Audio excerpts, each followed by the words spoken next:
morning, Copper Basin. Today is Wednesday, October 7th. I'm Brooklyn. And I'm Megan, and on today's show we'll be talking about a Baylor student and more. So, let's get the show started.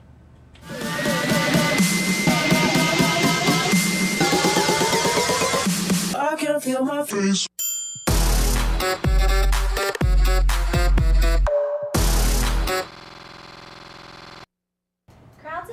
Crowds of students showed up at Coolidge Park and brought balloons, red ribbons, and their cherished memories of 16-year-old Sumner Smith, who passed away after a cardiac incident at the school swim practice. The idea first started on Twitter and then grew to become a huge memorial for the junior swimmer.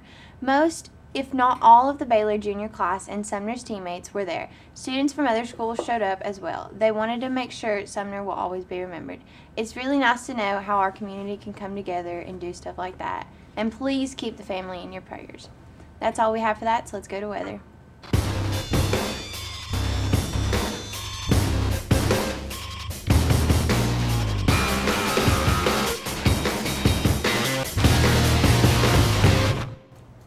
Alright, for today's weather, guys, it'll be sunny, patched in some fog in the morning, highs in the upper 60s to lower 80s.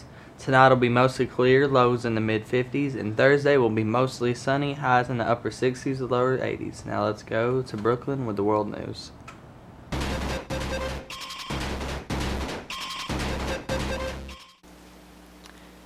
The President of the United Nations General Assembly said corruption has no place there after prosecutors accused one of his predecessors of accepting more than $500,000 in bribes from Chinese businesses. Former UNGA President John Ash used some bribe money to fly his family to New Orleans, where they stayed in an $850 a night hotel room, according to court documents filed today. Prosecutors say other money was used to lease a luxury car, pay Ash's home mortgage, buy Rolex watches and custom suits, and construct a $30,000 basketball court at his home in New York. That's all we have for that, so let's go over to a PSA. So a bunch of scientists from a company called Carbon 3D just introduced a totally new kind of 3D printing. They were actually inspired to make it from the movie Terminator 2. Conventional 3D printing involves a printing head that passes over and over across a platform, depositing a thin layer of material each time. And this 3D printing forms an object continuously out of a liquid resin. So what's happening here is you have a bath of liquid resin that solidifies when light hits it. So the platform dips into this resin, and as it rises up, you have a projector underneath the resin pool that's projecting a series of cross-sectional images that are in the exact shape of the object you want to make.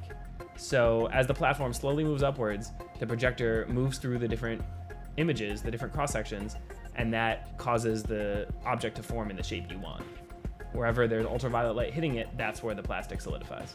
So this could be a big deal because it's a lot faster than conventional 3D printers. It works in minutes instead of hours. Right now, 3D printing is still kind of a niche industry. People use it to make models or prototypes, but if this new 3D printer can be perfected, it could be possible for it to be used to make mass-produced goods.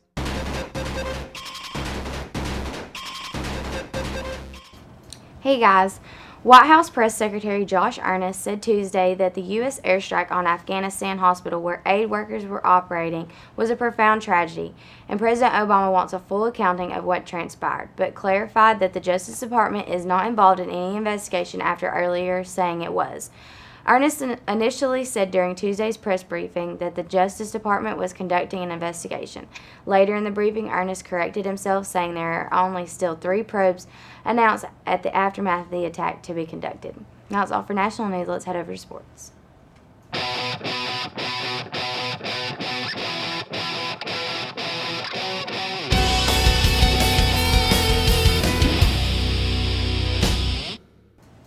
Hey guys, here's a look at today's sports report. We have a video, and we'd like to apologize to Homecoming Court because it was apparently very distracting when we did video. So, where's the video? Okay. Well, the first minute of the second quarter, Lookout scored, making it the only score that actually scored in the whole game. Good job, boys.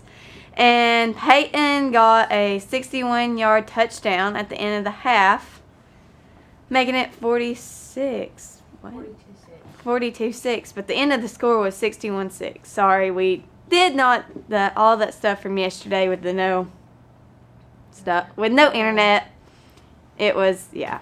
So let's go over the lunch.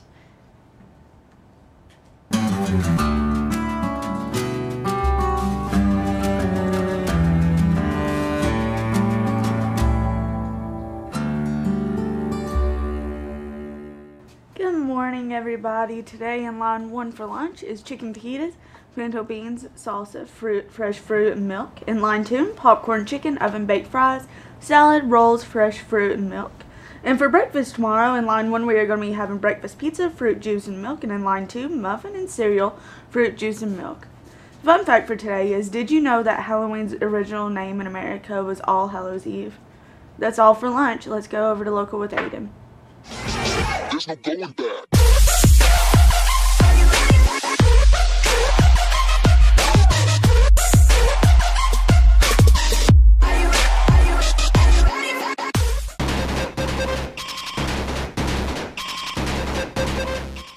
The Southeast Tennessee Human Resource Agency will be distributing USDA commodity cards to eligible Polk County residents during the month of October at the Sethra office in Benton and at the Ducktown office on Tuesdays and Thursdays of this month. You must have a card in order to receive commodities during the 2015 to 2016 coming year. All you have to do is provide proof of income for all household members to get your commodity card. Now, to our sponsors. Do you want to go to lunch 5 minutes early? Well, I've got the solution for you. Just bring in some snacks for the Ronald McDonald House. Goldfish, acceptable in 1 point. Individually wrapped peanuts, 1 point. Snickers, no, but it's mine. You can always bring it to me. Crackers, they're 1 point. Cookies, not acceptable. Candy, not acceptable. Would you rather bring in cash? Well, no problem. The Key Club will be in the cafeteria collecting money. The grade that donates the most wins.